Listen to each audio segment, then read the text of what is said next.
The tree that is behind me is a loquat tree, and it is a subtropical tree but grows quite well in Sydney because we don't get any autumn frosts, or at least for coastal Sydney.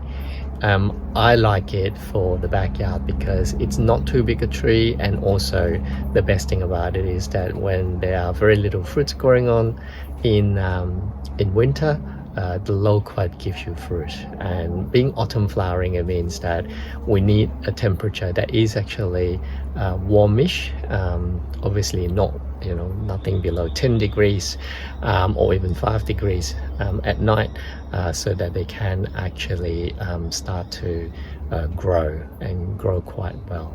But let's have a look at some of the flowers, because at the moment these are the flowers that are actually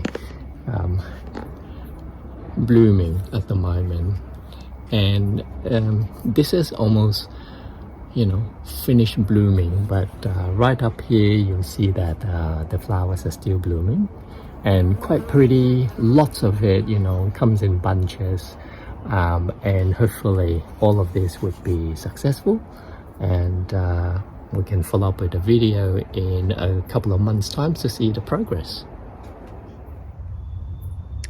Now, another thing that is happening in the autumn garden is tomatoes. Yeah, a little bit difficult to believe, but these tomatoes are growing so well. And actually I have never grown this one before. This is a Genovese. It's a heirloom variety that I'm trying out.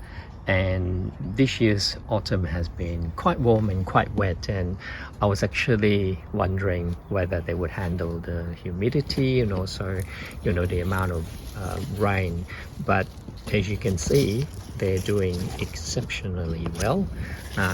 Lots and lots of fruits here, so it's definitely a winner for me in the autumn garden. So I'll definitely be saving some of these seeds and planting them again next year.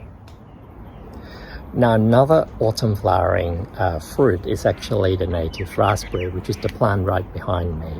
I've never grown this before. A cutting was given to me by a mate about 18 months ago, and I stuck it in a pot, and before I knew it, it's now over 2 meters tall.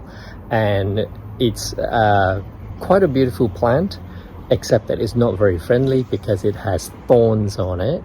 And we'll take a closer look at the flowers, the berries, and also the leaves and the stems itself.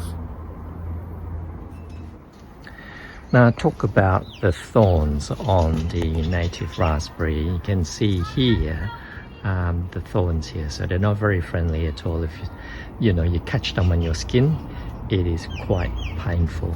Now, the plant itself is actually quite a pretty plant. Grows quite tall, very similar to the European raspberry. In fact, if you take a look at the flowers and the berry themselves, it is very similar in terms of its growth.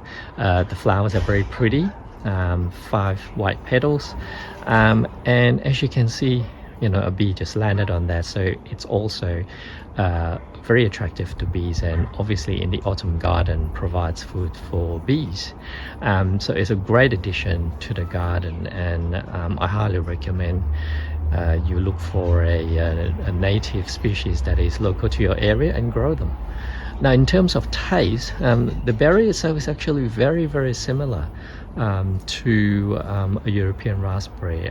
The taste might be slightly more intense, and when I say intense, it's intense in a really good way. The flavor is very concentrated, so it's really tasty. So yeah, if you have if you know of a species that grows in your area, why not put it in your garden and give it a go?